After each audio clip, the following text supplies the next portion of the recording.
आज की बड़े नाजुक मरहले में दाखिल हुई चाहती है। कमजोर दिल अफराद से मैं माजरत खां, हफाजती बेल्ट बांध लीजिए। आज 7 मुहर्रम है। 5 साल पहले इसी दिन में आया था।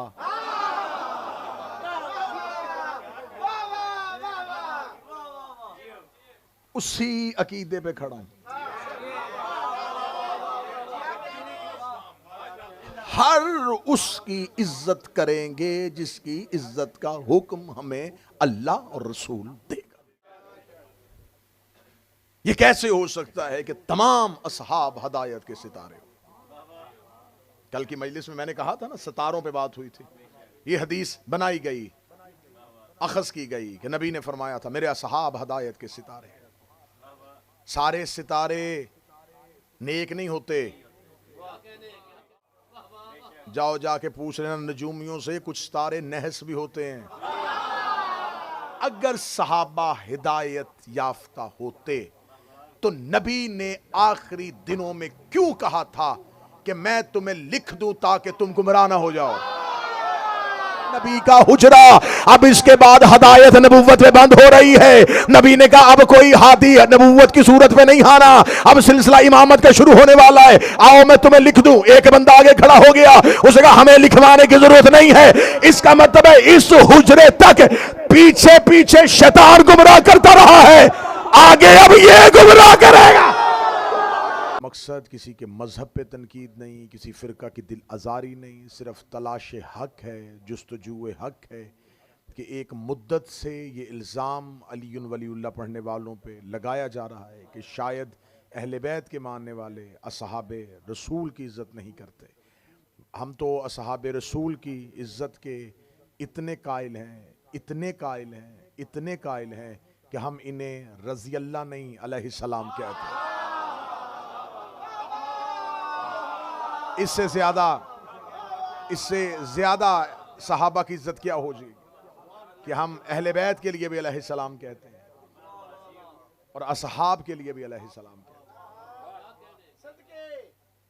कतअन हम तंग नजर कौम नहीं है, लेकिन हमारे यहाँ कुछ म्यार है, हम उस म्यार पे देखते हैं। मैंने पहली ही मजलिस से ये गुफ्तगू शुरू की है कि किसी की सोहबत में आ जाना उसके अच्छे होने की दलील नहीं है। कुरान ने हमें रसूल की और अहले बैत की अताअत का हुक्म दिया, वरना बाय बिस्मिल्लाह से लेके सीने व नास तक उलमा इकराम हमें एक आयत ऐसी दिखाए जिसमें खुदा ने असहाब की पैरवी का हुक्म दिया। सिर्फ असहाब मुस्तफ़ा नहीं, अल्लाह ने 1,24,000 नबियों में से किसी नबी के असहाब की पैरवी का हुक्म दिया। असहाब मूसा भी थे, असहाब नूह भी थे, असहाब इब्राहीम भी थे। जय्यद से जय्यद असहाब गुजरे हैं और खुदा ने कुरान में उनका जिक्र किया है, उनकी तारीफ की है। और एक बात ज़हन में रखिएगा कि सहाबी सिर्फ नबी का नहीं होता, जो जिसकी सोहबत में बैठ जाए वो उसका सहाबी होता है। और अगली मजेदार में बात ये बताऊं कि लफ्ज़ सहाबी कुरान में कहीं है भी नहीं। पूरे कुरान में सहाबी लफ्ज नहीं है, साहिब लफ्ज है, असहाब लफ्ज है, सहाबी लफ्ज नहीं। असहाब जमा के सीगे के साथ इस्तेमाल होता है और खुदा ने असहाब लफ्ज पूरे कुरान में सिर्फ इज्जत के लिए इस्तेमाल नहीं किया, मुजम्मत के लिए भी इस्तेमाल किया। उसकी सबसे बेहतरीन और अच्छी दलील यह है कि अल्लाह ने कुरान में अगर असहाबुल जन्ना कहा है तो असहाबुल नार भी कहा है। खुदा ने यह बताया कि जन्नत के सहाब हैं तो यह भी बताया कि जहन्नम के भी सहाब हैं। असहाबुल यमीन कहा है, असहाबुल हजर कहा है, असहाबुल फील कहा है, हाथी वालों के साहिब, पत्थर के असहाब, पहाड़ के असहाब। जो जिसकी सोहबत में होता है वो उसका सहाबी होता है। अब म्यार सोहबत नहीं है, म्यार यह है कि उसने सोहबत में आके लिया क्या है। हजरत मूसा अलैहिस्सलाम अल्लाह के नबी और कलीमुल्लाह हैं। हजरत मूसा के पास ये एजाज हासिल है कि वो अल्लाह से बातें करते हैं, अल्लाह से गुफ्तगू करते हैं। हजरत मूसा कोहे तूर पे गए और कौम को कह के गए, अपने असहाब को कह के गए कि मैं 40 दिन के लिए जा रहा हूं, वापस आ जाऊंगा, मेरे बाद मेरे भाई हारून की पैरवी करना। कुरान में पूरा वाकया दर्ज है, यानी इससे वाज़ेह बात क्या होगी कि नबी यह भी बता के जा रहा है कि कहां जा रहा हूं, यह भी बता के जा रहा है कि कितने दिन के लिए जा रहा हूं, और यह भी बता के जा रहा है कि किसकी पैरवी करनी। आज उम्मत नबी सवाल करती है कि अगर रसूल अली का हुक्म दे जाते तो हम क्यों ना पैरवी करते। मूसा हारून का कह के गए थे, जिन्होंने नहीं पैरवी करनी होती वो नबी से सुन के भी नहीं पैरवी करते। हजरत मूसा बता के गए वो सामने पहाड़ है, 40 दिन के लिए जा रहा हूं और तुम्हें हवाले करके जा रहा हूं अपने भाई हारून के। कुरान मिंबर पे लेके आओ, मैं जुबान कटवाने के लिए तैयार हूं। सिर्फ मजहब शिया गालियां खाने के लिए नहीं है, मजहब शिया दलील का मजहब है। आप हमें साबित करें कि सहाबे मूसा जो मूसा के साहिब थे, जो मूसा के साहब थे, हज़रत मूसा 40 दिन के लिए गए, क्या वो इस्तकामत में रहे? क्या वो अपने अकीदे पर रहे? 40 दिन के लिए खुदा ने कुरान में पूरा वाक्य लिखा है, सिर्फ 40 दिन के लिए मूसा गए। हारून को छोड़ के बछड़े की पूजा शुरू कर दी। नबी के भाई को छोड़ के बछड़े की पूजा हुई। नबी पीछे उम्मत में भाई छोड़ के गया था। नबी के सहाबा ने नबी के भाई हारून को छोड़ा, सामरी के बछड़े की पूजा करनी शुरू कर दी। 20 दिन गुजरे थे, अभी 40 भी नहीं पूरे हुए, 20 दिन गुजरे और कौम ने बछड़े को सजदा करना शुरू कर दिया। जब हजरत मूसा 40 दिन के बाद आए तो देखा बिल्कुल वैसे ही जैसे ओहद के पहाड़ में हुआ था। माला हुसैन इन हाथों को सलामत रखे। जैसे रसूल कह के गए थे कि दर्रा ना छोड़ना, और सारा दर्रा खाली। मूसा वापस आए, कौम गायब।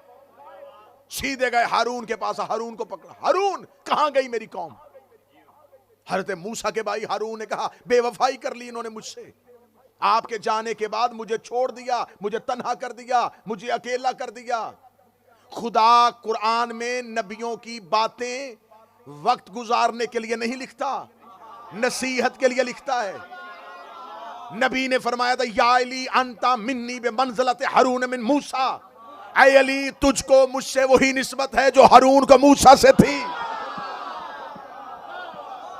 नबी की हदीस सुन्नी किताबों में ना हो, मैं मिंबर पे ना पढ़ूं। नबी ने फरमाया था या अली तुझको मुझसे वही निस्बत है जो हारून को मूसा के साथ थी। मूसा 40 दिन के लिए तूर पे गया था तो हारून को छोड़ के मूसा के सहाबियों ने बछड़े की पूजा करनी शुरू कर दी थी। मूसा के सहाबियों ने हारून को छोड़ के बछड़े की पूजा करनी शुरू कर दी थी। नबी के सहाबियों ने नबी के भाई को छोड़ के बछड़े की पूजा करनी शुरू कर दी थी। मिंबर पे किताब दिखाने के लिए तैयार हो। अमीर अल मोमिनीन मदीने के दरबार के सामने से गुजर रहे थे, दरबार खचाखच भरा हुआ था। लोग बैयत करने के लिए हाकिम वक्त की एक दूसरे के ऊपर से होके आ रहे थे। जनाब सलमान मोहम्मदी ने कहा या अली रुकिए, देखे दरबार में क्या हो रहा है। अली के बाद सलमान चल, बछड़े की पूजा हो रही है।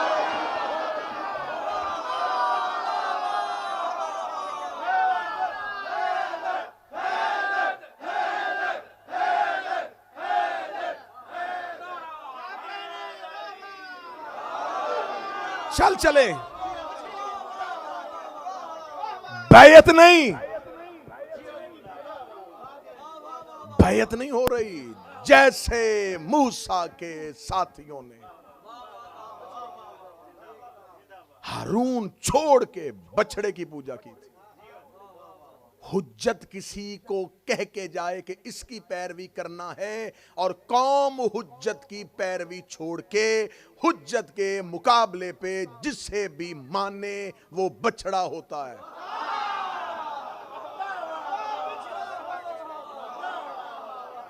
खुदा ने कुरान में इस्तारा दिया है, मिसाल दी है, और नबी की हदीस अहले सुन्नत के यहां भी दर्ज है।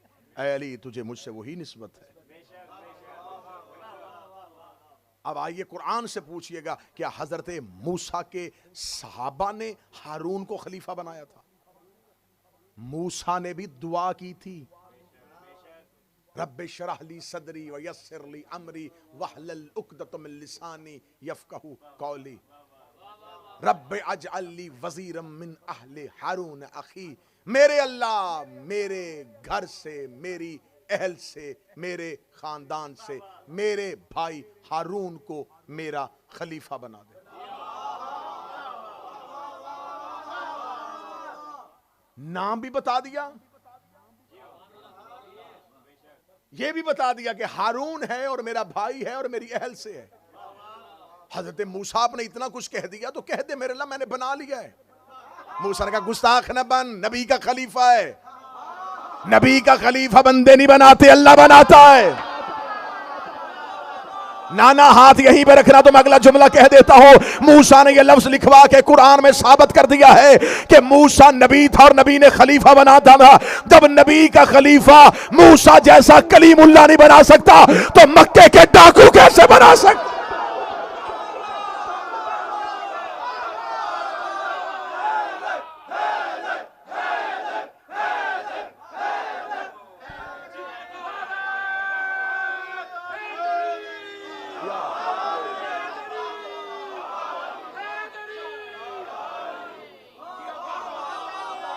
कैसे हो सकता है?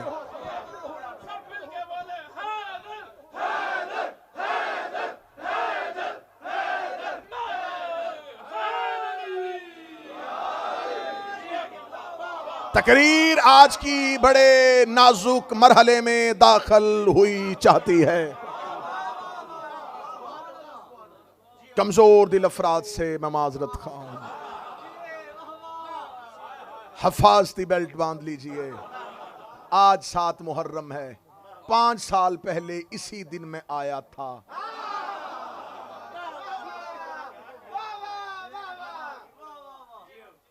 उसी अकीदे पे खड़ा हूं।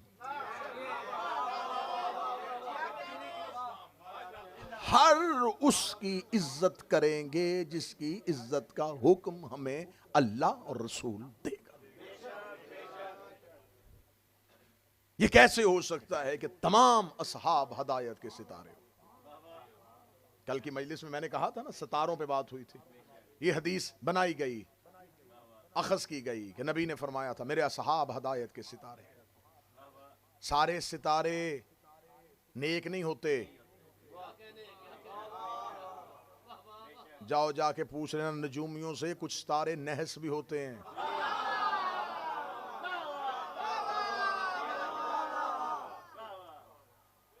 जिसकी चाहो पैरवी कर लो। कैसे हो सकता है?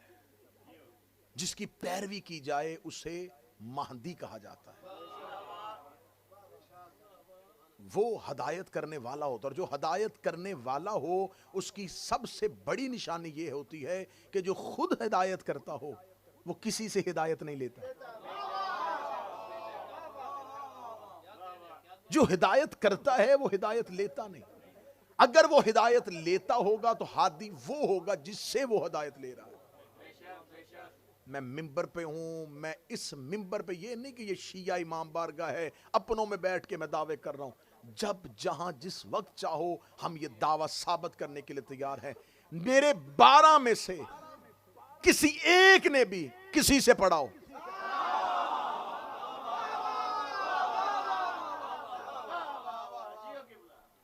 अगली बात खतरनाक है। ये बात तो शिया अकीदे की थी, इससे अगली बात करने लगे। इन 12 ने किसी ने भी एक दूसरे से पढ़ाओ।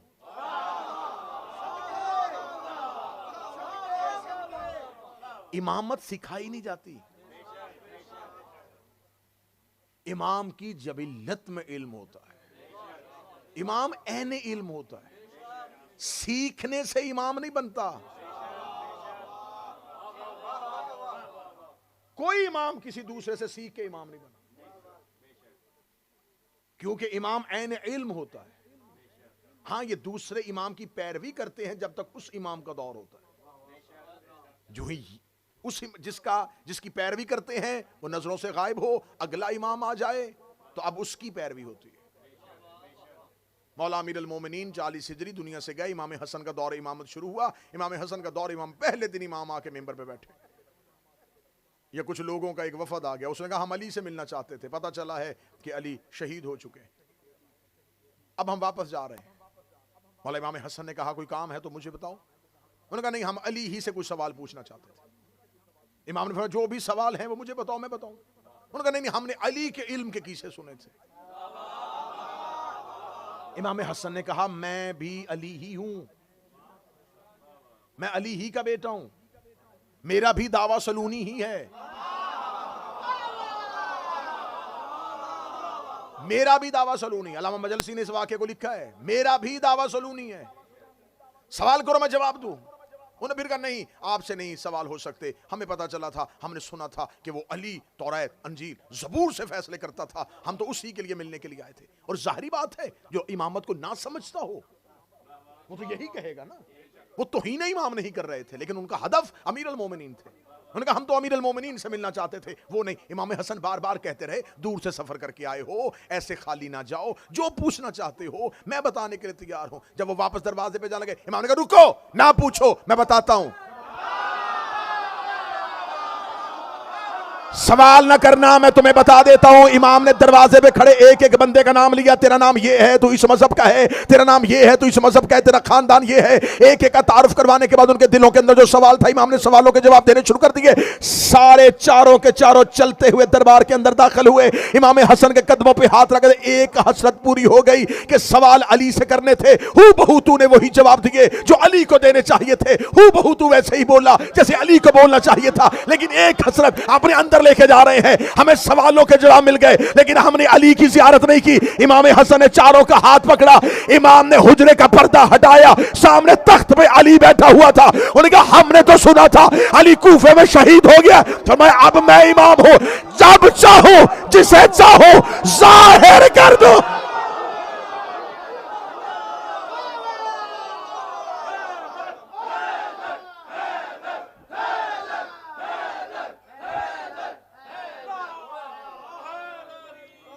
जब चाहूं, जिस लम्हे चाहूं, जिसे चाहूं।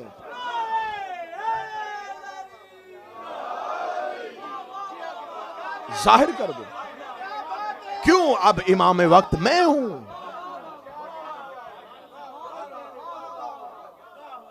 इमाम किसी की पैरवी नहीं करता, इमाम की पैरवी होती है। इमाम मोहताज हिदायत नहीं होता। अगर वो मोहताज हिदायत हो जाएगा तो फिर वो हादी नहीं बनेगा। सहाबा हिदायत कर नहीं सकते क्योंकि वो खुद मोहताज हिदायत है। ये बड़ा सिंपल सी एक बात है समझने वाली। जो मोहताज हिदायत हो वो हादी नहीं होता। ये इसलिए हादी हैं कि ये किसी से नहीं हिदायत लेते। ये किससे हिदायत लेते? यहदूना बिअम्रिना। ये डायरेक्ट अल्लाह से हिदायत लेते। और अल्लाह भी हिदायत नहीं, इन्हें सिर्फ अमर करता है। अल्लाह इन्हें हिदायत नहीं करता, क्योंकि अगर अल्लाह इन्हें हिदायत करता था तो इनको हिदायत अल्लाह से लेने में जो एक लम्हा दरमियान में से खाली गुजरा है, उसमें सिर्फ इनकी इस्मत खतरे में नहीं जाएगी, उसकी वहदत भी खतरे में चली जाएगी। ये उसकी अम्र से हिदायत करते हैं। अगर मैं आसान लफ्जों में कहूं और मुझे फलसफा और मंतक की बहस में ना जाना पड़े, ये किसी से नहीं पढ़ते, ये अल्लाह के शागिर्द हैं।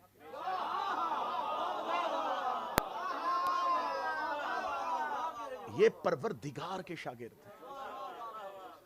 चले अमीरुल मोमिनीन तो इमाम है ना, इमाम हसन अलैहिस्सलाम तो इमाम है, करीम करबला शहनशाही करबला तो इमाम है। अली के घर में एक शहजादी रहती है, एक बेटी रहती है, उसका लक़ब है आलिमा गैर मुअल्लिमा। तुम्हें खुदा का वास्ता मुझे अकेला ना छोड़ना, आलिमा गैर मुअल्लिमा, ऐसी आलिमा जिसका कोई उस्ताद ना हो। अब सर हिलाओगे 7 मुहर्रम, मुझे दुख होगा। कोई अनपढ़ों के घर में कहे ना कि मैंने किसी से नहीं पढ़ा, यह कमाल नहीं है। जिस घर में सारे पढ़े लिखे हों और उस घर में कोई दावा कर दे कि मैं इनमें से किसी से नहीं पढ़ा, ये बड़ा कमाल है। अली के होते हुए गैर मुअल्लिमा। अब मुझे हाँ चाहिए ताईद के लिए, अब मुझे हाँ चाहिए ताईद के लिए। अब मुझे आ चाहिए आलिमा गैर मुअल्लिमा, जिसके घर में अली जैसा बैठ के दिन में बार बार कहता था सलूनी सलूनी सलूनी। उसके घर में एक ऐसी बेटी रहती थी जो अली से भी नहीं पढ़ती थी, जो अली से भी तालीम नहीं लेती थी, जो अली से भी नहीं सीखती थी। अगर ये अली से सीखती, ये गैर मुअल्लिमा ना होती। ये है शियों के इमाम में और तेरे इमाम में फर्क। हमारे इमाम के घर में बेटी भी किसी से नहीं पढ़ती, तेरा बेटी से मसले पूछा।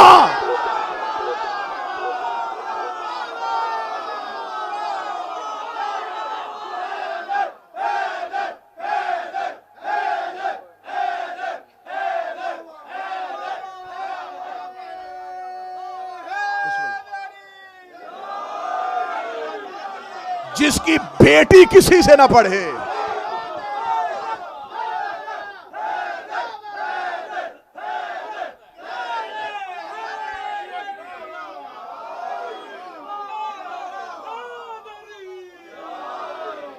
कितना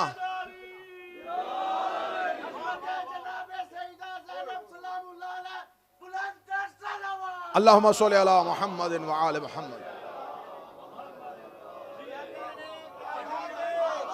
बिस्मिल्लाह सरकार। जिसकी बेटी किसी से ना पढ़े, एक इमाम वो है जिसकी बेटी इमाम से नहीं पढ़ रही। एक की बेटी इमाम से नहीं पढ़ रही, एक का इमाम बेटी से पढ़ रहा है। ये शिया मसला नहीं है, ये अहले सुन्नत की किताब है। इद्दत का मसला बताया है बेटी ने। बताएं, बहुत से ऐसे सवालात हैं जो उन्होंने बेटियों से पूछे। हाँ, बुखारी में लिखा हुआ है, बाबे वफात पैगंबर में लिखा हुआ है कि एक साहबी ने जाके अपनी बेटी से पूछा था कि रसूल को कितनी चादरों का कफन मिला था। यह सवाल बताता है कि वो दफन के वक्त मौजूद नहीं थी।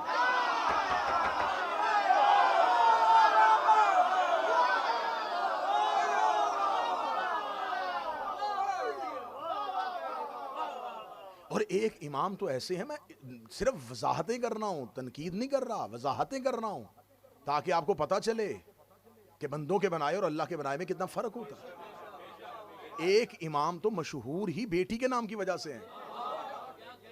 नाम उनका नुमान इब्ने साबित है। अबू हनीफा उनकी बेटी थी। लोग सवाल पूछने के लिए आए, वो जवाब ना दे सके, पर्दे के पीछे से आके बेटी ने जवाब दिया तो मशहूर हो गए। तो कितना फर्क है हादी में और मोहताज हिदायत।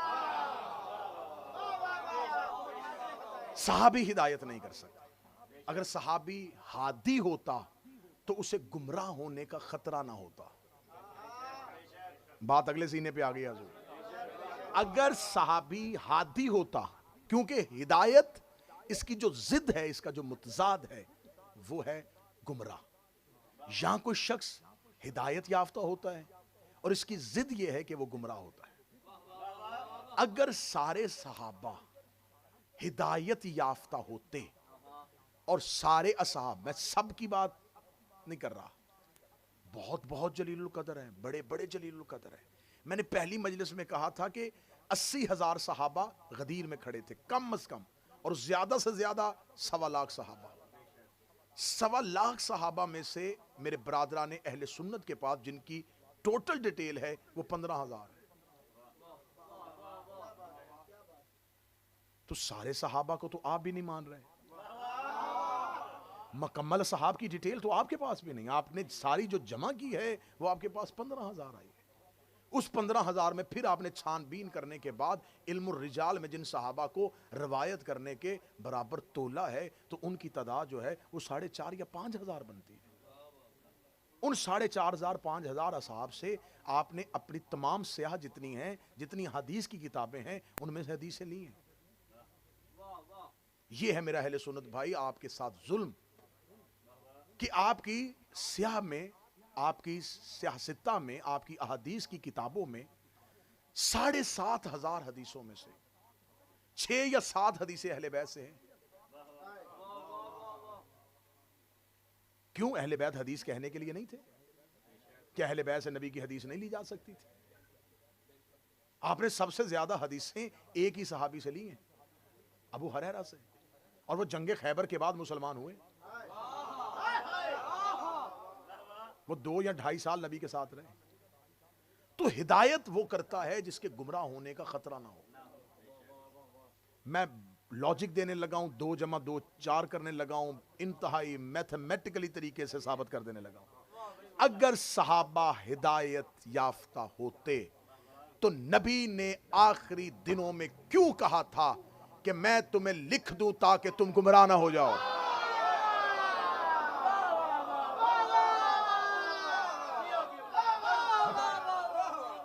क्या उस वक्त शिया मौजूद थे? उस वक्त तो हम शिया सुन्नी तो थे ही नहीं। उस वो जो लम्हा था, वो तो इस्लाम की एलीट क्लास, करीम लोग, सुपर डुपर लोग मौजूद थे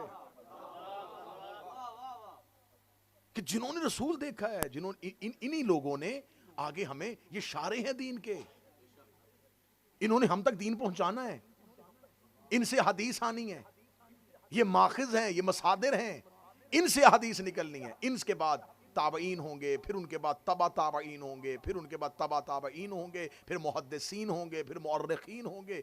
ये इस्लाम का पूरा सफर चलना है। तो रसूल के बाद जहां से दीन की सारी शुआएं फूटनी थी, उनको नबी कह रहे हैं, और आखिरी रातों में कह रहे हैं मैं तुम्हें ऐसा कुछ लिख दूं ताकि तुम मेरे बाद गुमराह ना हो जाओ। इसका मतलब है रसूल ने यह नहीं कहा कि मैं तुम्हें कुछ ऐसा लिख दूं ताकि बाद में पहुंचाना, तुम तो सारे ठीक हो, तुम तो सारे हिदायत पा चुके हो, ताकि बाद में आने वाले 2025 में बरतानिया में, नॉर्थहैम्पटन में कोई मुसलमान, भाई हमारी तो बात ही नहीं हो रही, हम कहां से आ गए। नबी उनसे कह रहे हैं मैं तुम्हें कुछ लिख दूं ताकि तुम मेरे बाद तुम मेरे बाद गुमराह ना हो जाओ। बात वक्त गुजारने के लिए या मजलिस बनाने के लिए, नारा लेने के लिए नहीं, हिदायत पहुंचाना मकसद है। अगर वो लोग हिदायत याफ्ता होते तो नबी ना कहते कि मुझे तुम्हारी गुमराही का खतरा है, या फिर वही कह देते कि या रसूलल्लाह आज आप हमें कह रहे हैं, कल तो आप हमें कह रहे थे कि मेरे सारे सहाबा हिदायत के सितारे।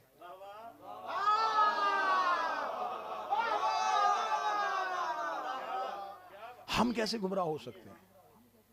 रिसालत इमाम ने लिखा, और आपकी तमाम तारीख के तमाम हिस्टोरियन, तमाम मौरखीन ने इस बात को माना कि यह वाकया हुआ था, नबी के हुजरे में हुआ था, नबी के घर के अंदर हुआ था। रिसालत इमाम ने कहा था कि मैं तुम्हें कुछ लिखवाऊं, कुछ तहरीर लिखो। उन्होंने कहा था नहीं।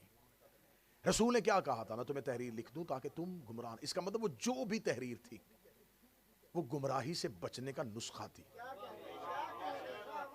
ठीक है, तहरीर नहीं लिखी गई। अगर तहरीर नहीं लिखी गई तो इसका मतलब है कि फिर गुमराही हुई है।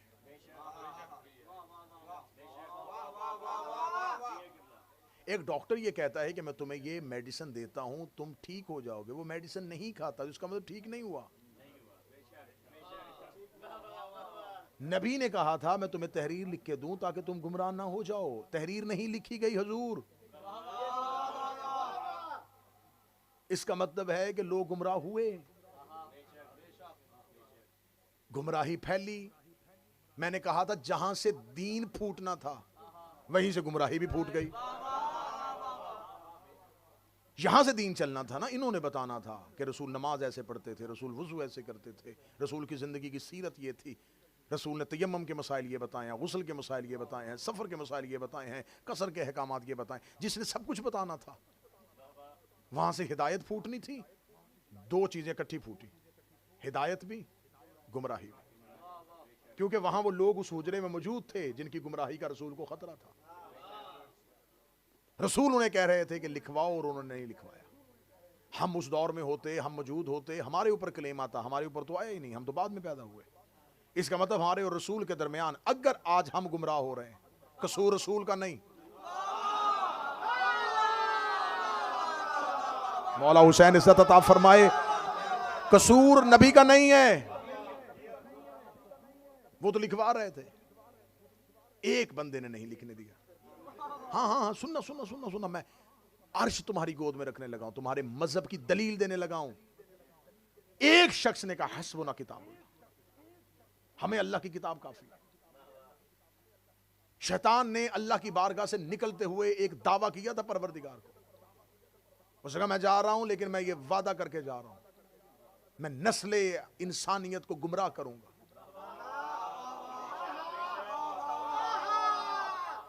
अल्लाह ने दो रस्ते चलाए, हिदायत आदम के जिम्मे लगा दी, गुमराह शैतान कर रहा था। खुदा ने कहा जितना भी गुमराह करेगा इल्ला इबादकल मुखलसीन, तू मेरे मुखलसीन को छू भी नहीं सकता, क्योंकि मैंने पैरेलल हिदायत का इंतजाम भी कर दिया। तू जितने गुमराह करेगा उतने से ज्यादा ये हिदायत भी ले आएंगे। इसका मतलब दो रास्ते चल रहे थे, हिदायत वाला, गुमराह वाला। चलते चलते चलते इधर से हादी आते रहे, इधर से गुमराह करने वाले आते रहे। अल्लाह भी नुमाइंदे भेजता रहा, शैतान भी नुमाइंदे भेजता रहा। सर उठाओ यार, मैं तो आखिरी तकरीरों में आ गया हूं। उसने इब्राहिम भेजा, इसने नमरूद भेज दिया। उसने मूसा भेजा, इसने फिरौन भेज दिया। वो हाथी भेजता गया, ये गुमराह करने वाला भेजता गया। आखिर आ गया नबी का हुजरा। अब इसके बाद हदायत नबूवत में बंद हो रही है। नबी ने कहा अब कोई हाथी नबूवत की सूरत में नहीं आना, अब सिलसिला इमामत का शुरू होने वाला है। आओ मैं तुम्हें लिख दूं। एक बंदा आगे खड़ा हो गया, उसने कहा हमें लिखवाने की जरूरत नहीं है। इसका मतलब है इस हुजरे तक पीछे पीछे शैतान गुमराह करता रहा है, आगे अब ये गुमराह करेगा।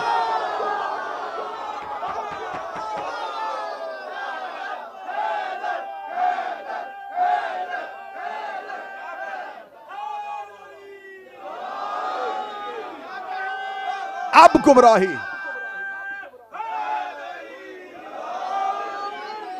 दलील में हल्की सी झोल हो तो बताना,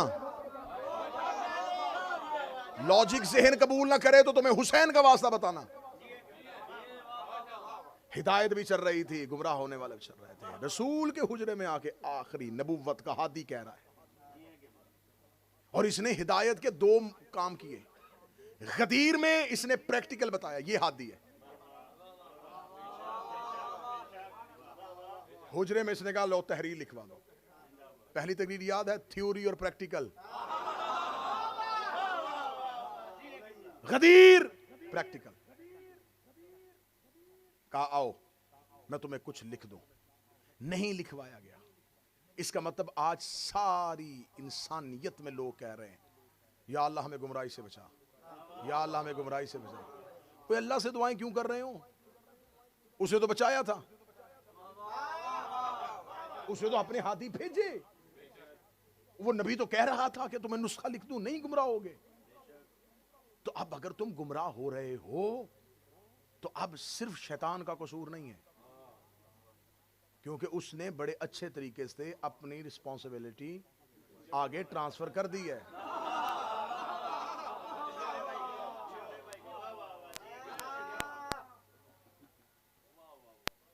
अब सवाल ये पैदा होगा, अच्छा तो जब रसूलुल्लाह ने कहा था कि लिखवाओ, तो अगर उन्होंने नहीं लिखवाया तो अली लिखवा लेते। हाँ, ये जवाब आ चुका है, ये सोशल मीडिया पे फैला हुआ जवाब है। मुझे किसी दोस्त ने कहा कि मुझे डॉक्टर के पास ले जाए, मेरी तबीयत ख़राब है। मैं डॉक्टर के पास उसके लेके चला गया। मैं मिसाल दे रहा हूँ, मैं डॉक्टर के पास लेके चला गया। डॉक्टर साहब ने उससे कहा जी ये, यानी कि मैं अगर बरतानिया की मिसाल दे दूँ तो डॉक्टर ने कहा जी ये पैरासीटामोल ले लो, क्योंकि इससे अच्छा इलाज मैंने यहाँ नहीं देखा। उसने उसे मेडिसिन लिख दी। जब उसने मेडिसिन हसन भाई लिख के दी तो मैं साथ उसको लेके गया था क्लिनिक में। मैं उसको सिर्फ साथ लेके गया था। उठते हुए उसने मुझे कहा आप भी लिखवा ले। मैंने कहा भाई मुझे लिखवाने की क्या जरूरत है?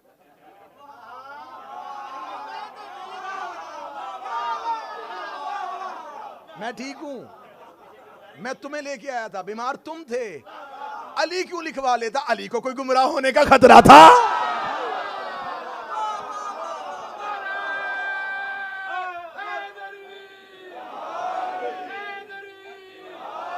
अच्छा दूसरा जवाब सुन लो, दूसरा जवाब ले लो। आप कह रहे हैं कि अली ने लिखवा, अच्छा रसूल बज़िद होके लिखवा लेते। रसूल कहते जबरदस्ती लिखो, मेरी उम्मत का मामला है। आप क्या समझते कि नहीं लिखा गया? लिखा गया है, हिदायत हो गई है। हाय हाय हाय, इस जुमले को कोई और पढ़ता और मैं यहां बैठ के सुनता, खुदा की कसम अगला जुमला ना खोलने देता उस बंदे को। आप क्या समझते हैं कि नहीं लिखा गया? लिखा गया है। रसूल लिखवा गए हैं। रसूल यही बताना चाहते थे कि गुमराह कौन है। बोलो जो अली के नौकर बैठे हो, आखिर तक हैदर हैदर हैदर।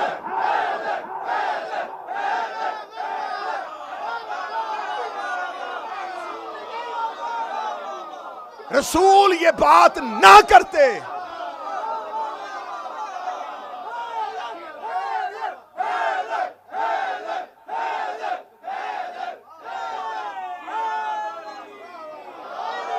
तुम क्या जानो मसलहते पैगंबर को, तुम्हें क्या खबर के नबी क्या कर गए। नबी ने कहा लिखवाओ, इनकार हुआ, बंदे पकड़े गए।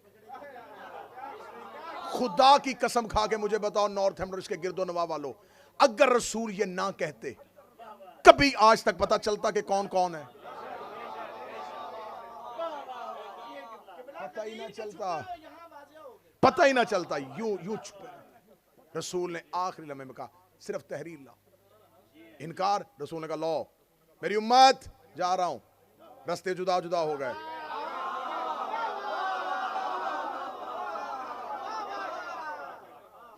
अगर रसूल ने जबरदस्ती लिखवाना होता तो अल्लाह शैतान से जबरदस्ती सजदा करवा लेता।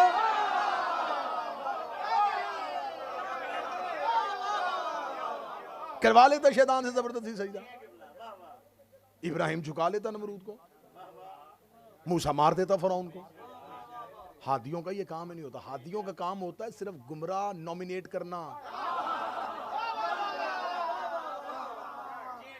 बंदे सामने लेके आना कि बंदे कौन है। लिखा गया है, तहरीर लिखी जा चुकी है, आपके पास नहीं आई, हमारे पास आ गई है। हमारे पास इतनी मजबूत तहरीर आ गई है कि हमें अब कुछ भी हो जाए हम उससे नहीं मानेंगे। ये हिदायत नहीं हुई तो और क्या हुआ है? जिन्हें रसूल ने गुमराही से बचाना था वो बच गए हैं। अब इतना मजबूर ना करो कि मुझे और क्योंकि इस मुल्क के आगे समुंदर है चारों तरफ ही। तो हिदायत इमाम के जिम्मे है। इमाम ही सिर्फ हिदायत कर सकते। इसकी एक जो संजीदा लोग, मजलिस से नतीजे लेने वाले लोग हैं, जो मजलिस के म्यार को समझते हैं, जो समझते हैं कि खतीब की मेहनत क्या होती है, उनके लिए जुमला कहने लगा। खुदा की कसम मैं मिंबर पे कह रहा हूं, अगर रसूल उसी लम्हे जबरदस्ती कर लेते, जो काम 61 हिजरी को हुआ वो 11 को हो जाता।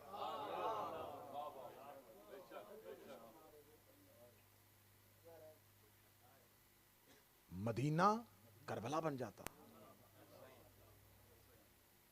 क्या रसूल के बहुत अरसे बाद नबी का नवासा कत्ल हुआ? 50 साल। जो सर नबी की गोद में होता था वो नेज़े पे गया है। ये सब कुछ किसने किया था? उन्हीं लोगों ने किया था। तो आप उनसे ये तवक्को कर सकते हैं कि नबी उनको जबरदस्ती हिदायत पे लेके आता। जैसे बेटी बाजार में गई थी, मां बाजार में आ जाती। जिन्होंने सरे हुसैन नेज़े पे सवार किया वो सरे मुस्तफा भी नेज़े पे ले जाते।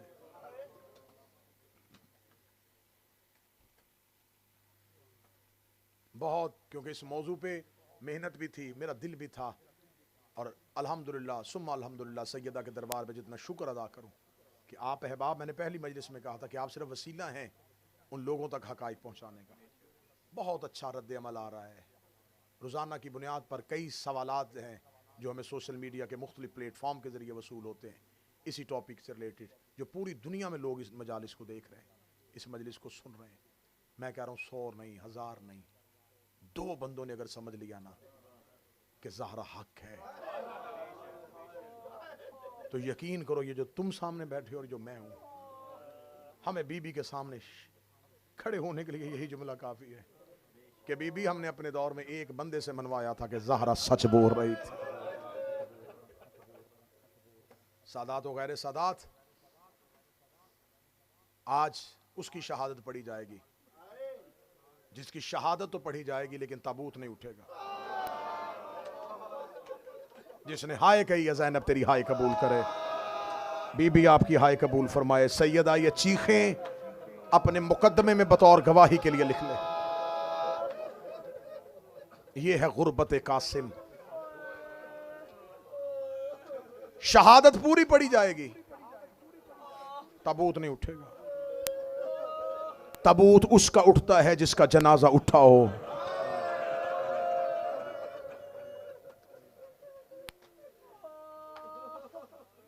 बहुत सी जगहों में पाकिस्तान में गठरी बरामद होती है, बहुत सी जगहों में मेहंदी बरामद होती है। ये मेहंदी ही कासिम का जनाजा है। चले अगर तुम हाय कह सको तो मैं तुम्हारी हाय के लिए एक जुमला और कह देता हूं। ये मेहंदी कासिम की मां की हसरत का जनाजा है। हर मां की हसरत होती है मैं बेटे के सर पे सेहरे सजाऊं, लेकिन मुझे सर पे कुरान रख के बताओ, हर मां की ख्वाहिश होती, लेकिन बेवा मां की ख्वाहिश बड़ी ज्यादा होती है। बेवा मन्नते मान मान के बच्चा पालती है, बेवा मां मन्नते मान मान के बेटा पालती है। बेटे की जवानी चढ़ती है, देख के कहती है मुझे भूल गया शौहर का दुनिया से जाना, तेरी जवानी देखती हूं मुझे जिंदगी वापस मिलनी शुरू हो गई है। कब मैं तेरे सर पे सेहरे सजाऊंगी, कब मैं तेरे सर पे सेहरे देखूं। बड़ी हसरत थी कासिम की मां की, मैं कासिम के सर पे सेहरे सजाऊं। अहले बैत के घर का नफीस शहजादा। जो नौजवान बैठे हो, मैं तुम्हें मिन्नत करूंगा, तो मेरे भाई हो, मातमी हो, ज़दार हो, अल्लाह तुम्हें तुम्हारे माँ बाप को नसीब करे। आज तुमने मातम करना है, जवानों ने मातम करना है। कासिम जवानों का पेशवा है। जो जवान बैठे हो तुम आज मातम करना, क्योंकि ये यतीम की शहादत है। अहले बैत के घर का नफीस शहजादा इमाम हसन दुनिया से गए। जनाब कासिम 3.5 साल के थे। बाप के सीने पे था कासिम जब मौला हसन को जहर मिली। अगर पुरसा दे सको तो मैं जुमला बदल देता हूं। जब इमाम हसन को जहर मिली, कासिम की उम्र इतनी थी जितनी करबला में हुसैन की सकीना की उम्र थी। जितनी उम्र में सकीना यतीम हुई, उतनी उम्र में हसन का कासिम यतीम।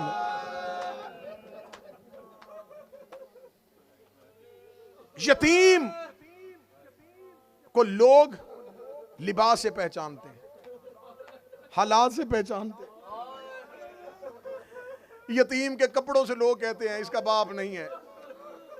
बाबा अली शाह जी, मैंने किताबों में पढ़ा है, इमाम हुसैन दिन में 7-7, 10-10 मर्तबा कासिम के लिबास बदलवाते थे। अहले बैत ने कासिम को ऐसे रखा है, मदीने में मशहूर हो गया अमीर कासिम।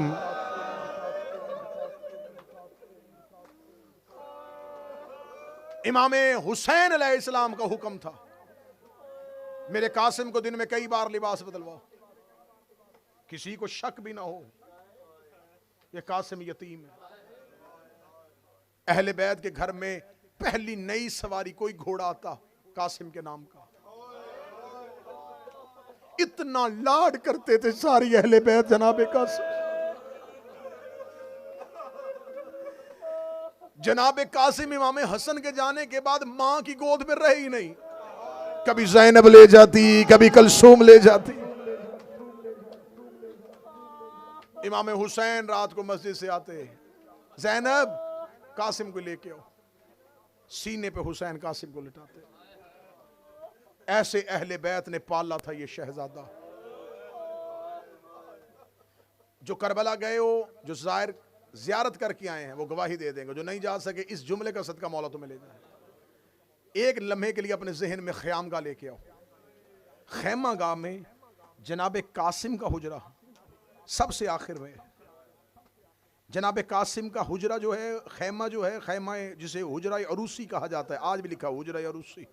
जिन्हें जनाब कासिम की मेहंदी पे एतराज़ है, जाओ पहले करबला में जाकर देखो, जनाब कासिम के खैमे पे लिखा हुआ है हुजरा अरूसी, शादी वाले का हुजरा। मैंने करबला में बैठ के ख़याम की तरतीब पूछी थी आलिम दीन से, ख़याम की तरतीब कहाँ है, इसमें हर खैमा हुसैन ने किस हिकमत के तहत लगाया था। उन्होंने कहा कासिम का खैमा यहां लगाने का मकसद यह था कि कासिम के खैमे में गर्म हवा ना आए, क्योंकि कासिम का जिस्म बड़ा नाजुक था, गर्म हवा कासिम के जिस्म पे बड़ी जल्दी असर कर देती थी। मैंने तो जुमला पढ़ दिया था कि जवान इस जुमले पे मातम कर देते। हुसैन जिसके जिस्म को गर्म हवा नहीं लिखने देता था, उसका जिस्म घोड़ों के सुम्मों ने बवाल किया।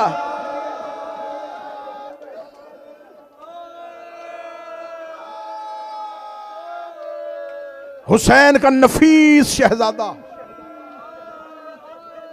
शब अशूर अली अकबर अबुल फजल अब्बास ख़याम हुसैनी का पहरा दे रहे थे। पहरा देते देते शहजादा अली अकबर की आवाज आई, चाचा अब्बास सुबह मक्तल का रन सजेगा, आप लश्कर के अलमदार हैं, फौज के सिपाह हैं, सिपा सलारे लश्कर हुसैनी है, आप बताएं कल लश्कर की तरतीब क्या होगी। अबुल फजल अब्बास कहते हैं अकबर मेरा जी चाहता है कल सबसे पहले मैं जाऊं, ताकि मैं इन्हें बताऊं इन्होंने 3 दिन से अहले बैत के घर का पानी कैसे बंद किया। इतना जुमला कहना था, शहजादा अली अकबर रो के कहता ना चाचा अब्बास तू ना जाना, आपके जाने से मेरे बाबा हुसैन की कमर टूट जाएगी, कल सबसे पहले मैं जाऊंगा। मौला अबुल फजल अब्बास की आवाज़, अकबर खामोश, तू जाने की बात ना कर, तेरे जाने से हुसैन की आंखों का नूर चला जाएगा। जो आए कह सकते हो सर उठाना, अकबर कह रहा था ना जाइएगा आप कमर टूट जाएगी, अब्बास कह रहे थे तेरे जाने से आंखों का नूर चला जाएगा। एक 13 साल का शहजादा दौड़ के दोनों के दरमियान आया, रो के कहता ना आप जाना ना आप जाना, कमर टूट जाएगी, आंखों का नूर चला जाएगा, सुबह पहले मुझे जाने देना, मैं यतीम हूं, न किसी की कमर टूटेगी न किसी की आंखों का नूर जाएगा। जिसने सीने पे हाथ नहीं मारा उसे पता ही नहीं है हुसैन का कासिम कितना प्यारा था। हुसैन ने मुसल्ला छोड़ा, कासिम को सीने से लगाया, रोकेगा तुझे किसने कहा है तेरे जाने से मेरा कोई नुकसान नहीं हो। कासिम तेरे जाने से हुसैन ज़ईफ हो जाएगा, मदीना उजड़ जाएगा। आशूर का दिन आया, 7 मुहर्रम हो गई है, पानी बंद हो गया अहले बैत का, प्यास भी लगे पानी कम पीना, हर एक एक घूंट में कहना सकीना तेरी प्यास के सदके।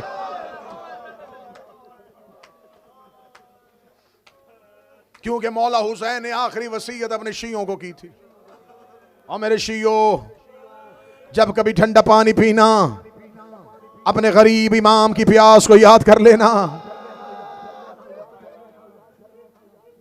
शहजादा कासिम, मां बार बार खेमे का पर्दा हटाती है, अशूर के दिन दरवाजे पे कासिम नजर आते, अम्मा हुक्म, मां खेमे का पर्दा गिरा के कहती अभी जिंदा है। 7वीं मर्तबा जब कहा ना कासिम अभी जिंदा है, कासिम रो के कहते अम्मा क्या करूं। ये जुमला है जिस पे तुम अगर इस जुमले की गहराई में जाओगे तो मातम कर लोगे। जब मां ने कहा ना कासिम तू जिंदा है, रोके कहता अम्मा बार बार मुझे ताना दे रही है मेरी जिंदगी का, अम्मा मैं मजबूर हूं। रोके कहती कासिम क्यों मजबूर है। रोके कहता तू खेमे से बाहर आ नहीं सकती, बाप मेरा है कोई नहीं, हर किसी का बाप इजाजत लेके दे रहा है। आज मेरा बाबा होता हुसैन को जाके सिफारिश कर देता, मैं यतीम हूं, मेरा कोई बाप नहीं है, मैं किसकी जाके सिफारिश। ये हक है, ये हक है, ये हक है मातम का, ये हक है गरीबों को रोने का।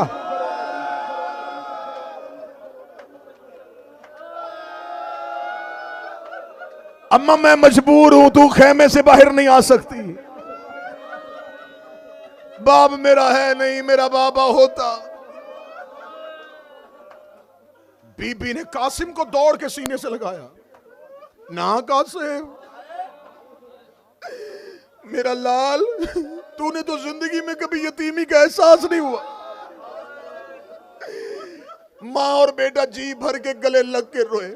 कासिम कहता माँ आज बाबा होता। माँ कहती कि कासिम तेरे बाप ने तेरे बड़े ख्याल किए। कासिम तेरे बाप ने तुझे हर एहसास से बिछाया। ये कह के बीबी ने कासिम के बाजू से तवीज खोला। रोक गई जा जाके हुसैन को तवीज दिया। रूह कहता माँ ये तवीज किसका है? कहती तवीज नहीं बाबे की तहरीर है, जब जहर मिली हुई थी। रूह कहता मुझे एक तहरीर लिखने दो, जब दीन में मुश्किल बन जाए कासिम को कहना मेरी जानब से हुसैन को दे देना। कासिम ने अपने हाथ में तहरीर उठाई, वहां गया जहां टीले पे करबला का गरीब बैठा था। रूह कहता इजाजत मौला ना दे, एक बार तहरीर पढ़ ले। मुद्दत के बाद भाई ने भाई की तहरीर को देखा। हुसैन ने कासिम के हाथों से तहरीर ली। कासिम की तहरीर में हसन के लहू की खुशबू आ रही थी। हुसैन ने तहरीर को आंखों से लगाया, रो के कहने लगा हाय हसन आज तू जिंदा होता, हुसैन सहरा में गरीब ना। हौसला। तहरीर पढ़ी, चूमी। मख्तल कहती है पता नहीं कितनी देर तहरीर को देख देख के हुसैन रोते रहे। रोने के बाद अब्बास बिस्मिल्लाह का, अब्बास मेरा लाल तैयार कर। वाहिद शहीद है, मैं पूरी जिम्मेदारी से लफ्ज कहने लगा हूं, वाहिद शहीद है हसन का यतीम जो मैदान जंग में जिर्रा के साथ नहीं कुर्ते के साथ गया है। बाबा जी मैं मिंबर पे मैं भी यही पढ़ता था। मैं ये कहूं कि लोग पढ़ते, मैं भी यही पढ़ता था कि जनाब कासिम के बदन पे कोई जिर्रा नहीं थी। कासिम छोटा था, जिर्रा पूरी नहीं आती थी, क्योंकि यही पढ़ा जाता था। मैं भी यही पढ़ता था कि अरब वालों ने कासिम के, उन्हें खबर ही नहीं थी कि 13 साल का बच्चा भी जाएगा। कोई कासिम के नाम की जिर्रा नहीं थी। मैं भी मिंबर पे यही पढ़ता था। 3 साल पहले 4 साल पहले जब मैंने करबला में मुहर्रम पढ़ा था, मेरे लिए बड़ा मुश्किल था कि करबला में खड़े होकर मक्तल पढ़ना। मेरे लिए मुश्किल तरीन काम था कि मुझे मक्तल की वो रवायात लेनी है जो मुस्तनद हो, जिन पे तहकीक मुकम्मल हो। मैं उस आलिम दीन के पास जाके बैठता था जिसने अपने हाथों से 70 किताब मक्तल पे लिखी है। जब मैं जनाब कासिम की शहादत के हालात लिख रहा था तो मैंने कहा हुजूर शहजादे कासिम के बदन पे जिर्रा नहीं थी, इसलिए कि कासिम का बदन पे कोई जिर्रा पूरी नहीं आई। उन्होंने कहा ना, ये कैसे हो सकता है कि इमाम की मजबूरी ये हो कि लोहे की जिर्रा, अब्बास की उंगलियां लोहे को चीरती थी। तो मैंने कहा फिर कासिम को जिर्रा क्यों नहीं पूरी आई? वो रो के कहने लगे उसका बदन इतना नफीस था। हाय हाय हाय हाय, कासिम का जिस्म इतना नफीस था, लोहे की जिर्रा बदन पे आ ही नहीं सकती थी। कासिम का बदन फूल की मानिंद था, जैसे एक नया फूल खिलता है। लोहे की जिर्रा कासिम के बदन पे नहीं आ सकती थी। और सरों पे कुरान रख के बताओ, जिसको मौला ने बगैर जिर्रा के भेजा था उसके बदन पे जब लोहे के सुम,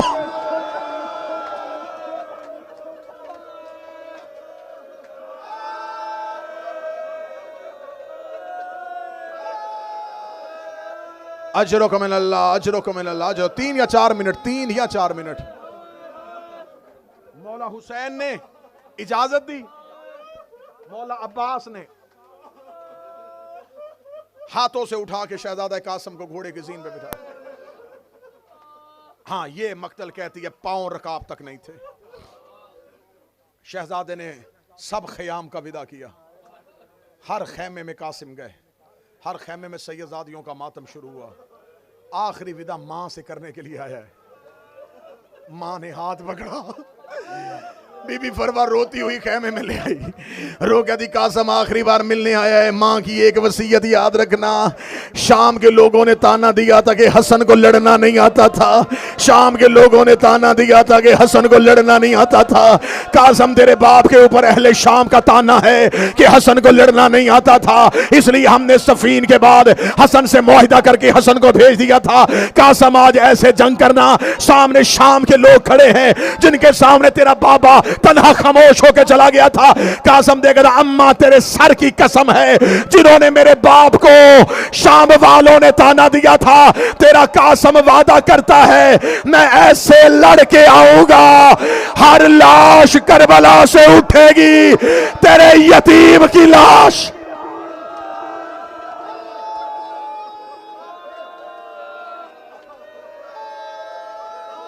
अजरुक मिन अल्लाह, अजरुक मिन अल्लाह। घोड़े के जीन पे शहजादा कासम आए, अब्बास टीले पे। कासम ने अल्लाह अकबर कह के लश्कर पे हमला किया। ऐसे लड़ता हुआ सफों को चीरता जा रहा था हसन का यतीम। दाएं का लश्कर बाएं का लश्कर बाएं, 3 मर्तबा लश्कर से होके हुसैन तक आए।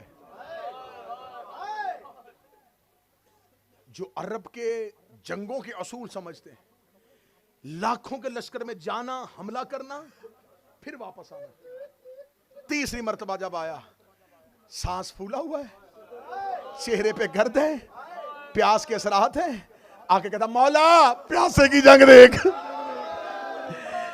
जब कहा ना मौला हुसैन से मौला अपने प्यासे भतीजे की जंग देख, यहां जुमले हैं इमाम हुसैन की आवाज, कासिम मौत को क्या समझता है?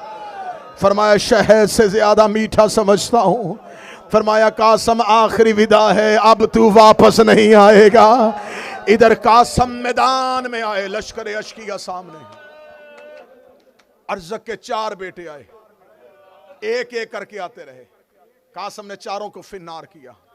4 बेटों के बाद ये मलाउन अरज़क बिफरा हुआ दोनों हाथों में नेज़े लेके कासम की जानब दौड़ा। अरज़क को दौड़ते हुए देखा, अब्बास टीले पे। कासिम उम्मुल रास हमला कर। कासम पीछे हट, इसका वार अपने सर से गुजार। कासम तलवार इसके मगज के ऊपर दरमियानी हिस्से पे मार।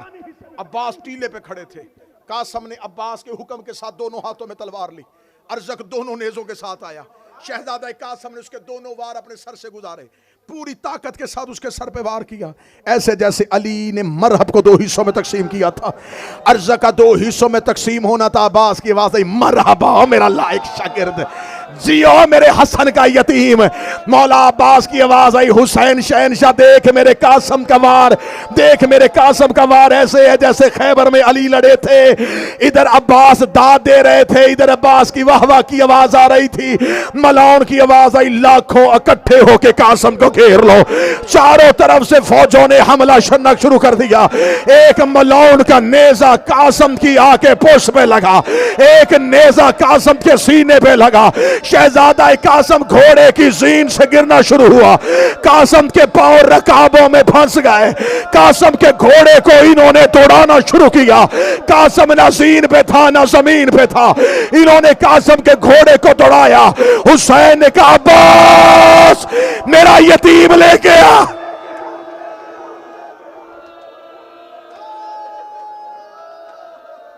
एक मिनट रह गया, 1 मिनट है मेहंदी की बरामदगी। अब्बास करबला के टीले से घोड़े को दौड़ाया।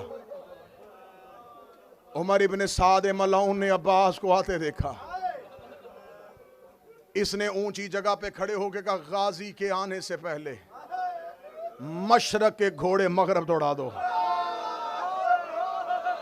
मगरब के घोड़े में तो पड़ गया मुसाइब, अल्लाह जाने तो किस ख्याल में था। मशरक के घोड़े मगरब, मगरब के घोड़े मशरक, दोनों तरफ से घोड़े दौड़ने शुरू किए। जाते हुए अब्बास को देखे हुसैन ने कहा, अब्बास तू आ जा, अब मैं जाता हूँ। जाते हुए अब्बास को हुसैन ने कहा, अब्बास तू वापस आ, अब मैं जाता हूँ। अब्बास मेरा कासम जीन से गिर चुका है, मेरा कासम तकसीम हो चुका है।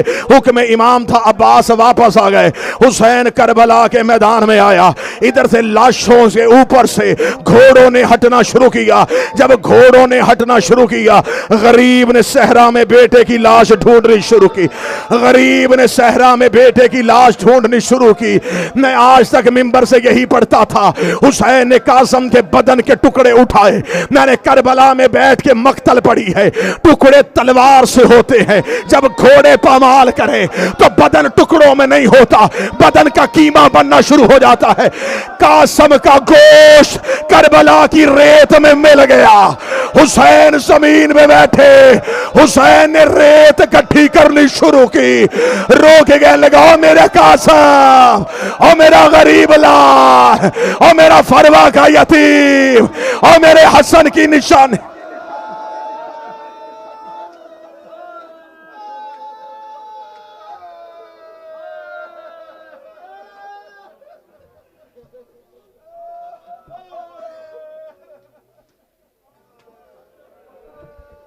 कुबरा दा बाबा चादर बिछा के, कुबरा दा बाबा चादर बिछा के, चुन चुन के पावे कासिम दी मेहंदी, रेतां च डुल गई।